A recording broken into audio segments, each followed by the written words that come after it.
여러분, 삼손 모르시는 분 없으시죠? 예수를 믿건 안 믿건 이 삼손 모르시는 분들은 없을 것입니다. 예. 삼손 하면 무엇이 제일 먼저 떠오릅니까? 예. 무소불위의 힘을 가졌던 사람, 육체적인 힘을 가졌던 영웅, 이렇게 아마 생각이 될 것입니다. 그가 얼마나 힘이 셌는지는 하나님 말씀을 통해서 알 수 있습니다. 얼마나 힘이 셌던지 맹수인 사자를 찢어 죽였어요. 여러분, 사자를 찢을 수 있을까요? 그 정도로 힘이 셌고요. 나귀턱뼈 하나를 가지고 1000명의 블레셋 군사를 때려 죽이고도 힘이 남아 돌았어요. 아주 힘이 센, 육체적인 힘이 센 그런 사람이었고, 그런 복을 하나님께 받았습니다. 그런데 안타깝게도 이 삼손은 하나님이 주신 그 많은 복을 다 까먹어 버리고 지금 실패한 인생을 살게 됐어요. 파멸에 이르게 됐어요. 자, 그렇다면 삼손은 무엇이 문제였을까요? 왜 하나님으로부터 받은 복을 끝까지 지키지 못했을까요? 또 우리 또한 하나님께 많은 복을 받았는데 이 복을 지키려면 우리는 어떻게 해야 할까요? 자, 이제부터 따라 하시겠습니다. 첫째로, 반복된 죄에서 벗어나야 합니다. 삼손이 그가 받은 하나님의 복을 끝까지 지키지 못했던 이유는 반복된 죄에서 벗어나지 못했기 때문에 그래요. 이 반복된 죄를 벗어버렸어야 하는데 그렇지 못했어요. 사랑하는 여러분, 우리가 일반적으로 알기에 삼손의 인생이 나락으로 떨어진 것은 그가 기생이자 창녀인 들릴라라는 여인을 만났기 때문이다라고 생각하기 쉬워요. 오늘 본문 말씀에도 그런 기록이 있고요. 들릴라라는 여인, 기생이자 창녀인 이 여인을 만남으로 삼손은 나시린 서약을 어겼어요. 머리에 삭도를 안 되겠다는데 머리에 삭도를 대서 머리가 다 잘려 나갔고요. 성령 충만함이 사라졌어요. 하나님의 영이 떠나버렸어요. 하나님의 영광이 사라지자 하나님께로 받은 그 힘도 사라져 버렸어요. 오늘 본문 19절을 함께 읽겠습니다. 들릴라가 삼손에게 자기 무릎에 베고 자게 하고 사람을 불러 그의 머리털 7가닥을 밀고 괴롭게 하여 본즉 그의 힘이 없어졌더라. 들릴라를 만남으로 이렇게 됐어요. 자, 그런데 오늘 본문 말씀을 보게 되면, 본문 말씀을 조금만 자세히 관찰하고 묵상을 하게 되면 삼손의 인생이 파국으로 이르게 된 이유는, 결정적인 이유는 들릴라 때문이 아니었음을 알 수 있어요. 들릴라는 드러나는 마지막 결과일 뿐 그 이유는 따로 있음을 알 수가 있습니다. 자, 그렇다면 삼손이 그 많은 복을 받았는데 그걸 다 까먹고 끝까지 복을 지키지 못했던 결정적 이유가 무엇일까요? 오늘 본문 16장 1절을 함께 읽겠습니다. 삼손이 가사에 가서 거기서 한 기생을 보고 그에게로 들어갔더니, 그러니까 들릴라 만나기 전에 이미 삼손은요 거리낌 없이 창녀와 기생들과 잠자리를 함께 했던 사람이었던 거예요. 들릴라가 처음이 아니라 많은 여인들과 그냥 창녀들과 거리낌 없이 율락가를 드나들면서 이 성적인 타락, 반복된 죄 속에 살고 있었던 사람이었던 것입니다. 이를 통해서 삼손은 이런 사람이었음을 알 수 있어요. 겉으로는요 아주 성령 충만한 사람이에요. 그리고 하나님으로부터 구별된 나시린이에요. 20년을 하나님의 백성을 통치했던 사사입니다. 40년의 블레셋 통치를 벗어나게 한 민족의 영웅이에요. 어찌 보면 성공적인 인생을 산 사람처럼 보이지만 속은 새카만 사람인 거예요. 반복적인 죄에서 벗어나지 못하는 어두운 면을 가지고 있던 사람이었던 거예요. 성적인 타락, 그냥 쉽게 아주 아무렇지도 않게 기생들과 이 창녀들과 어울리면서 율락가를 들라들면서 잠자리를 함께 했던 그런 사람이었던 것입니다. 다만 이 체면은 있었나 봐요. 그래서 자신의 얼굴이 알려진 이스라엘 땅에서는 그 짓 하지 못하고 이 타국인 블레셋 가사라는 곳에 가서 율락가를 드나들다가 그런 과정에서 누굴 만난 겁니까? 들릴라를 만난 거예요. 그리고 그 마지막에 그렇게 파국이 이렇게 된 것입니다. 자, 이러한 삼손의 모습을 통해서, 이 인생의 파멸을 통해서 우리는 다음과 같은 중요한 진리를 하나 얻습니다. 그것이 무엇이냐? 바로 하루아침에 망하는 사람은 없다라는 것입니다. 다시 말해서 반복된 죄가 쌓여서 도저히 감당하지 못해서 무너져 내리는 순간이 그 사람의 인생이 파멸에 이르게 되는 것입니다. 이와 관련해서 20세기 최고의 변증가라고, 기독교 변증가라고 말할 수 있는 영국의 이 C.S. 루이스가 다음 같은 말을 했어요. 사랑하는 여러분, 잘 들어보세요. 지옥으로 향하는 길은 갑자기 떨어지는 절벽길이 아니다.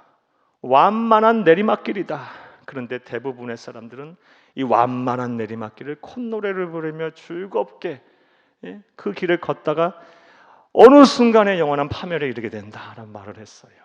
사랑하는 여러분, 한순간에 하루아침에 망하는 사람은 없어요. 반복적으로 뭔가 누적이 되고 잘못이 쌓이고 그래서 결국 하나님의 진노를 받거나 아니면 무엇인가 잘못된 이유로 인과관계로 인해서 그 어려움을 당하고 실족하게 되는 것입니다.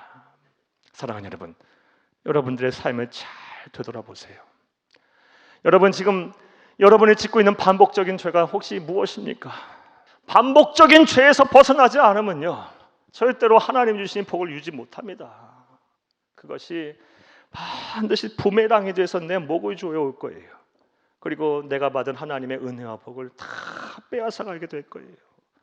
그러므로 우리는 하나님으로 받은 복을 끝까지 지켜내려면, 더 나은 복을 받으려면 반드시 반복적인 죄를 청산해야 합니다. 할렐루야! 만약 이것이 내 힘과 내 능력으로 안 된다면 성령 하나님 앞에 매달려야 합니다. 금식이라도 하고 몸부림이라도 쳐가면서 이 문제 해결하셔야 돼요. 이거 해결 안 되면 평생 예수 믿어도 재미없을 겁니다. 평생 예수 믿어도 간증거리 없을 겁니다. 평생 예수 믿는데도 뭔가 나은 삶을 살아야 되는데 맨날 눈물 흘리고 짜고 그러고만 살 거예요. 안 되는 거예요. 그리스도인이 그렇게 살아서 되겠습니까? 나의 삶을 통해서 하나님께 영광을 돌려야 하고, 나의 삶을 받고 도전을 받고, 나의 삶을 통해서 많은 사람들이 찬송과 영광을 돌려야죠. 그러나 복이 저와 여러분의 복이 되기를 간절히 주의 이름으로 축복합니다. 삼손이 끝까지 자기가 받은 복을 지키지 못했던 이유가 무엇일까요? 또 우리가 해야 할 일이 무엇일까요? 사랑하는 여러분, 반복된 죄에서 벗어나야 합니다. 할렐루야! 또 둘째로, 삼손이 끝까지 하나님으로부터 받은 복을 유지하지 못했던 이유가 무엇일까요? 따라하시겠습니다. 둘째로, 영적으로 성숙한 사람들과 함께 해야 합니다. 영적으로 성숙한 사람들과 함께 했어야 하는데 삼손이 이게 안 됐어요. 그래서 하나님께서 받은 복을 다 상실해버리고 그 인생이 아주 비참하게 끝난 것입니다. 사랑하는 여러분, 사람이 이 세상 사는 동안 패역하고 음란하고 죄가 많은 세상을 살면서 절대로 혼자서 하나님으로부터 받은 복을 유지할 수 없습니다. 반드시 우리는 영적으로 성숙한 사람들과 함께 해야 합니다.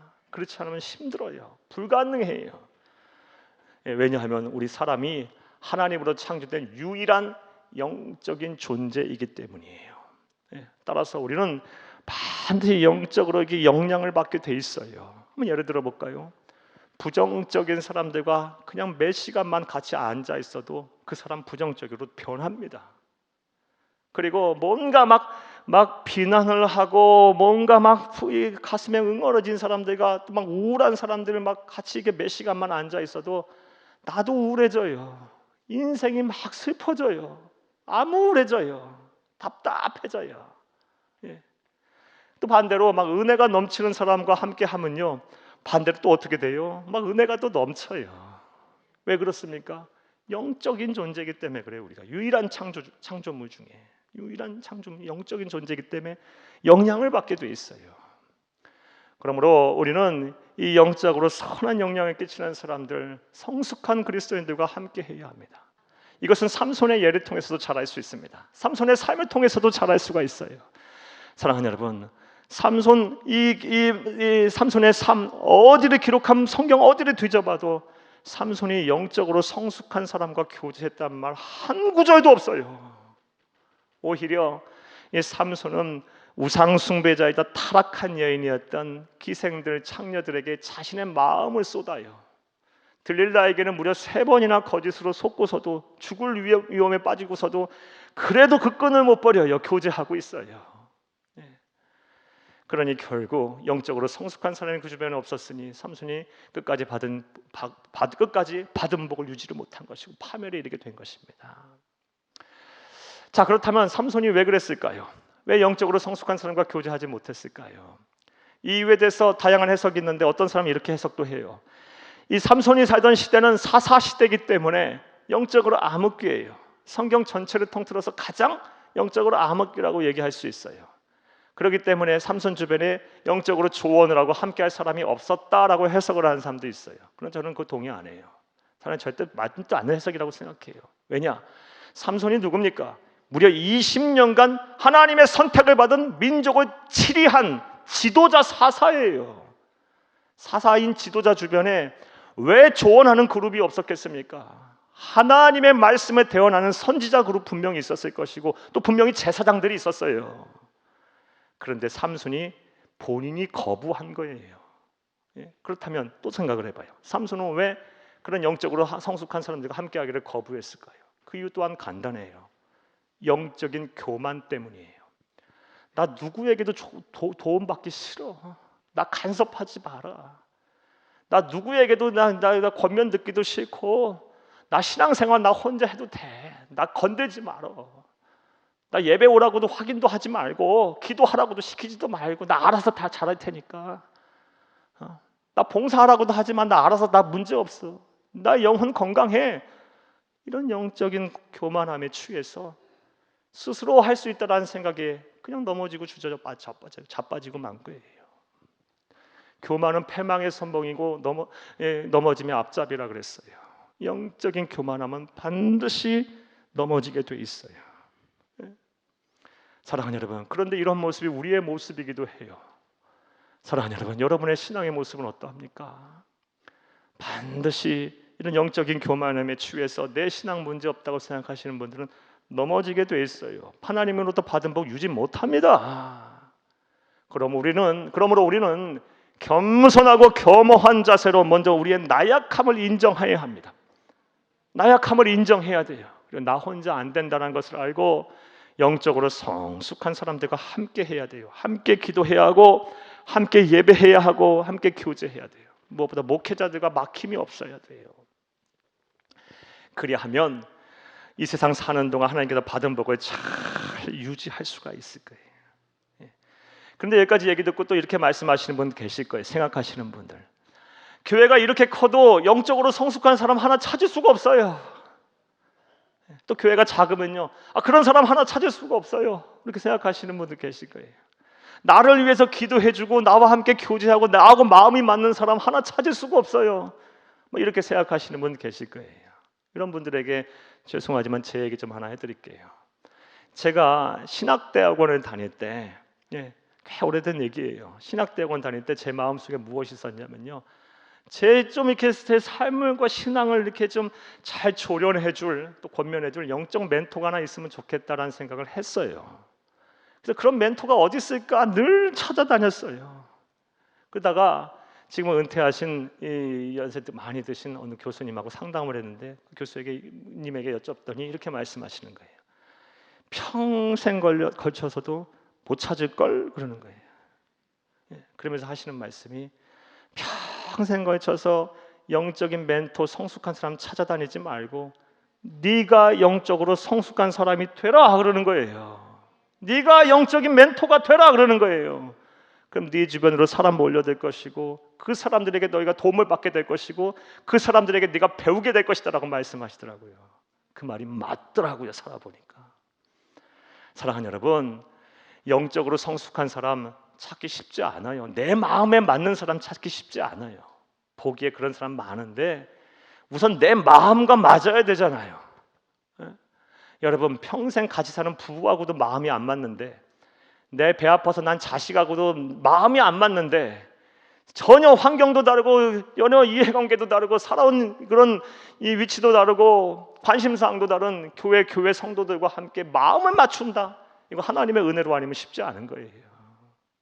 그러하기에 먼저 내가 영적으로 성숙한 사람이 돼서 그렇게 나약하고 힘들고 어려운 사람들에게 도와주기 시작하고 함께 기도하기 시작하고 함께 전도하고 함께 예배하고 함께 교제하기 시작하다 보면 그 사람들을 통해서 내가 변화가 되는 거예요.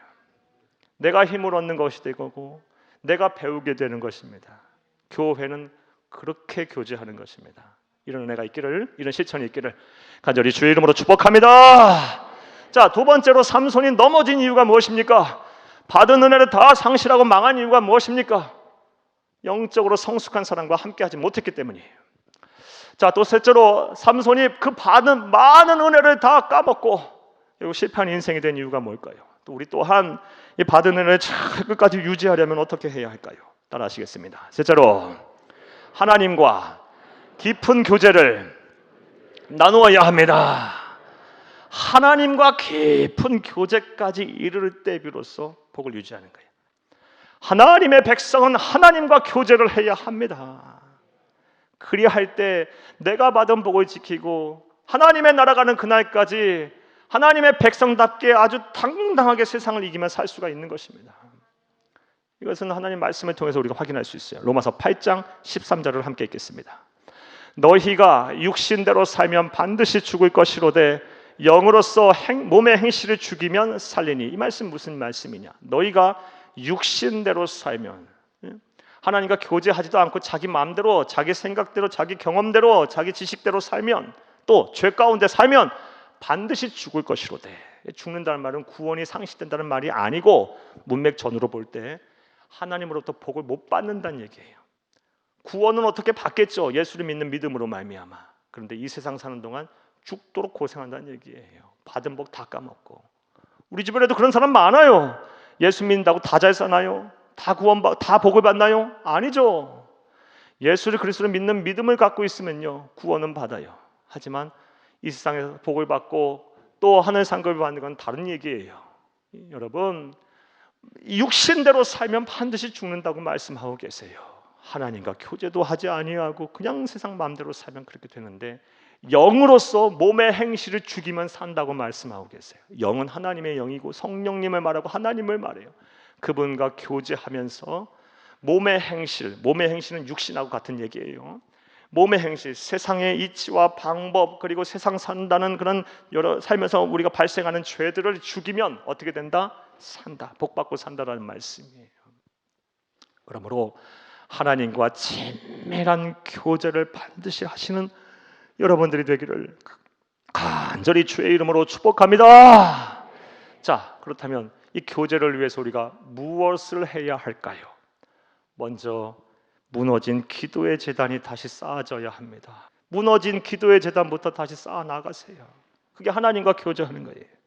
그게 받은 복을 끝까지 유지하는 비결이에요. 또 하나님과 친밀한 교제는 어떻게 합니까? 말씀 묵상, 말씀은 가까이 하는 삶을 통해서 하는 거예요. 여러분 열심히 말씀 들으시고요, 공예배 빠짐없이 들으시면서 예배 잘 드리세요. 그리고 개인적으로도 말씀 통독도 묵상도 정독도 하시고 암송도 하세요. 가급적이면 많이 하세요. 또 무엇보다 하나님과 교제하는 것은 예배예요. 예배. 사랑하는 여러분, 예배만큼 하나님과 친밀한 교제를 나누는 가장 이상적인 효과적인 방법이 없어요. 예배를 통해서 하나님을 우리를 만나는 거예요. 영이신 하나님은 무슨 수로 만나요? 우리의 찬송을 통해서 만나는 거고, 기도를 통해서 만나는 거고, 이 설교자의 이 말씀 선포를 통해서 지금도 누군가는 하나님의 음성으로 듣고 계실 거예요. 하나님을 만나고 계실 거예요. 예배에 성공해야 하나님과 친밀한 교제를 나눠요. 자, 그렇다면 조금 더 생각을 해봐요. 예배를 어떻게 하면 우리가 성공할 수 있을까? 예배에 성공해야 하나님과 친밀한 교제를 나누고, 친밀한 교제를 나눠야 받은 복을 끝까지 유지할 텐데, 이 예배를 어떻게 성공할까? 이에 대한 말씀은 참 여러 번 여러분에게 드렸는데, 오늘 한 가지 말씀만 여러분에게 드릴게요. 사랑하는 여러분, 이 세상을 사는 이치하고도 맞아요. 이건요, 무슨 얘기냐? 만고불변의 진리가 있어요. 그것이 무엇이냐? 수고한 만큼 결과를 얻게 된다는 거예요. 이 세상 사는 이치도 똑같아요. 논팽 놀다가 많은 것을 얻겠다, 이건 요행을 바라는 거고요. 이건 말이 안 되는 거예요. 열심히 준비하고 열심히 일하고 열심히 수고와 땀 흘린 만큼 결과를 얻게 되는 게 세상 이치인 거예요. 신앙생활도 똑같습니다. 하나님은 공의로우신 분이시기 때문에 공의를 하나님의 심판으로만, 그 잣대로만 바라보면 안 돼요. 이 세상의 이치, 공평한 이치도 다 이 하나님의 공의의 법칙 아래 있는 거예요. 수고한 대로 얻게 되는 거예요. 신앙생활도 똑같아요. 예배도 우리가 성공하려면 예배를 준비한 만큼 예배는 성공하게 돼 있어요. 예배를 잘 준비하면서 예배를 드리세요. 어떤 준비를 해야 할까? 먼저 이제는 성전으로 나오세요. 이제는 코로나 상황 속에서 얼마나 우리 많은 동안 그동안 움츠려 계셨습니까? 우리 교회 철저하게 방역을 준수하고 있어요. 정부가 제시한 지침대로 어기지 않고 철저하게 하고 있어요. 앞으로도 그렇게 해야 돼요. 교회는 세상 속에 존재하기 때문에 이 세상 우리가 또 이루어낼 교회가 이루어야 될 하나님의 나라는 세상 속에 존재하기 때문에 세상의 법을 막 무시하면 안 되는 거예요. 철저하게 방역 준수하면서 예배 드릴 수 있어요. 그리고 지금도 그렇게 해왔고 앞으로도 그렇게 할 겁니다. 이젠 성전에 나와서 예배를 드리세요. 뭘 두려워하십니까? 나오셔서 예배를 드리세요. 왜냐? 성전에서 예배를 드리려고 한다면 최소 1시간 전부터 준비하셔야 돼요. 마음가짐이 달라요. 여러분 화장도 하셔야 되고요. 식사도 미리 하셔야 되고 옷도 입어야 되고요. 댁에서 예배 드리시려면요. 주무시다가 죄송하지만 일어나서 예배 드리실 수도 있고 식사 준비하시다 예배 드리실 수도 있고요. 잠시 잠깐 딴 일 하시다가 예배 드리실 수도 있어요. 온전한 예배 준비가 안 돼요. 마음가짐부터가 달라요. 성전 예배를 속히 회복해 나가시기를 간절히 주의 이름으로 축복합니다. 또 예배를 준비한다는 건 어떻게 하는 걸까요? 여러분 예물을 드릴 때도 정성껏 드리세요. 예물은 형편껏 하는 거예요. 하지만 정성껏 하는 거예요. 하나님은요 거지가 아니세요. 구걸하시는 분이 아니시고요. 또 우리 것을 갈취하시는 분도 아니에요. 그럼에도 불구하고 하나님은 온 천하 우주 만물의 자원을 소유하신 분이신데 왜 우리에게 예물을 드리라고 할까요? 그 예물에 담겨져 있는 마음과 정성을 보시겠다라는 거예요. 그럼 답은 나왔어요. 어떻게 예물을 드려야 하나? 여러분 예물일 땐 반드시 먼저 감사 제목부터 쓰세요. 감사 제목부터 쓰세요. 그리고 기도 제목을 꼭 쓰셔서 예물을 드리세요. 그냥 10원 한 장을 드리더라도 꼭 봉투에 넣어서 예배 헌금도 뭐고 다 마찬가지예요. 10원 한 장 드린다고 누가 뭐라 할 사람 없습니다. 뭐라 하면 나쁜 사람이에요. 정성껏 형편껏 드리되 감사 제목부터 쓰세요. 그리고 기도 제목을 다 담아서 기도하는 마음으로 하나님 제가 이런 예물을 드리고 이런 마음을 드리고 이 마음을 하나님 앞에 쏟습니다 하면서 드리세요. 그럼 그 예물을 위해서 하나님께 얼마나 역사하시겠습니까? 얼마나 감동을 하시겠습니까? 신앙생활은요 하나님을 감동시키냐 못하냐에 거기에 지금 우리의 성패가 달린 거예요. 우리의 신앙의 대상이 하나님이시니까 그 신앙의 대상을 기쁘게 해야죠. 즐겁게 해야죠. 하나님께 영광을 돌리는 삶을 살라는 말이 뭐예요? 쉽게 말해서 즐겁게 하라는 거예요. 기쁘게 하라는 거예요. 하나님을 감동시키라는 거예요. 여러분 예물을 드릴 때도 하나님의 감동을 드리세요. 나아가서 말씀을 들으시기도 앞서서도 여러분 마음의 밭이 바뀌어야 돼요. 마음의 밭이 옥토밭으로 변화되어야 합니다. 그럼 마음의 밭에 기경을 해야 돼요. 갈아엎어야 돼요. 무엇으로 갈아엎어요? 무엇으로 갈아엎습니까? 이거는 예배 전에 기도하지 않으면 안 돼요. 여러분 예배 전에 말씀 듣기 전에 딴 생각도 마세요. 여러분 이게 얼마나 우리의 심령이 예민한지요. 제가 참 죄송하지만 또 제 얘기를 할게요. 이게 설교하기에 앞서서 제가 1부, 2부, 2부, 3부, 3부, 4부 그 사이에 잠깐 텀이 있잖아요. 그때 조금만 제 마음에 거슬리는 뭐 인터넷 뉴스 하나만 읽고 와도요. 이 자리에서 영감이 쉽게 다시 서지 않아요. 쉽지 않아요. 그렇다니까요. 별것도 아니에요. 제 마음에 들지 않는 인터넷 뉴스 하나만 읽고 무심코 읽고 이 자리에 서도요. 하나님이 기도하면서 말씀 준비하면서 서 있었던 날이 서 있었던 그 영감이 사라진다니까요. 그 정도로 우리의 심령이 예민한 거예요. 이게 어떻게 저에게만 해당되는 그런 사항이겠습니까? 여러분들 전부 다 하나님의 형상대로 지음을 받은 존귀한 하나님의 자녀들이신데요. 우리의 심령을 잘 다스리고 마음의 밭을 옥토밭으로 잘 만들어야 돼요. 그렇게 예배를 드려보세요. 왜 예배의 은혜가 없겠고 예배를 통해서 왜 하나님을 못 만나겠고 하나님의 음성을 왜 못 듣겠습니까? 이 은혜와 저와 여러분 가운데 있기를 간절히 주의 이름으로 축복합니다.